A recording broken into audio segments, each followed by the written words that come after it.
So earlier you talked about being nervous, and everyone who goes through an interview is obviously going to start out as nervous. What do you think about answering questions in an appropriate manner? Meaning, should you take a few moments to think about the question and then answer, or answer right away? What are some tips you have on how to answer the question thoroughly, properly, and concisely? Okay, so let me try to, there's a few things I'd like to talk about. And Hallie, please keep me on task here if I miss something, okay? Okay. So first when you walk in, and again, I tell people, take that nervous energy and manage it. The interviewer knows you're nervous, but so they're going to have a little bit of empathy with you, but they don't have all day. They have a task to complete just like you. So I would say acknowledge your nervous energy or that enthusiasm, but you need to pull it together. Pull it together as soon as you get a chance. And as soon as they're asking the questions, try to answer them thoroughly. And there's a few techniques to do that. There is a technique I talk about in another video where it says manage your stories, which mastering your stories is what it's called. And what it does is it helps that candidate master the details of the accomplishments they've had in the past. So they have those facts at the tip of their tongue of every accomplishment they've had in the last 10 years. So you want to make sure you have those details. You want to make sure you have those examples.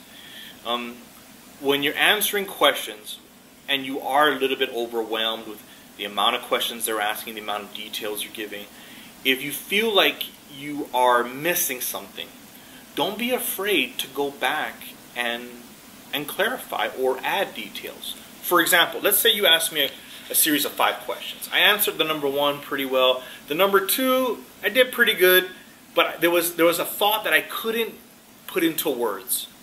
But I kept moving on to keep the pace of the interview going. Mm-hmm. But around question 5, or at the end of the interview before I walk out the door, I realized what I was trying to say. At that point, you could still go back and say, hey, you asked me a question number 2, and there was a thought there that I couldn't spit out at the time, and I think I have a few things I wanted to add. And then from then on, give the details that you couldn't tell them earlier. Does that kind of make sense? Yeah, that makes sense. And another thing I recommend to people, performance-based interviews by nature are usually multifaceted in that one question could have 5 components that you have to hit. I recommend, like you're having a little clipboard here, well maybe not a clipboard, but maybe a notebook or some type of legal pad, that when someone asks a question, you take very quick and concise notes. 1 or 2 words. So if you say, Greg, tell me about a time you worked with a variety of individuals, had a limited budget, but you had to work towards a specific goal and get everyone on the same track. A question like that, I might write down a few things like budget, because that was a concern.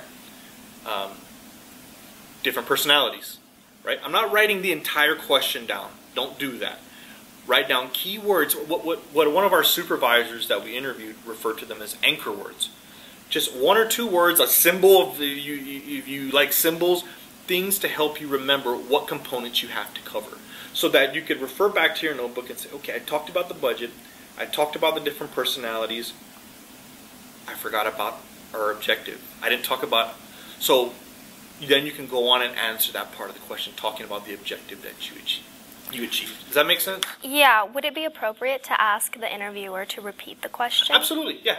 If you feel like I covered 2 out of the 3, I can't remember, I'm out of anchor words, but I feel like I missed something, at any time it's appropriate to go back, even at the end of the interview. Could you repeat question number 2? Could you repeat question number 3? And if you did in fact complete it, great, everything is good. If not, you can go back and add what you missed.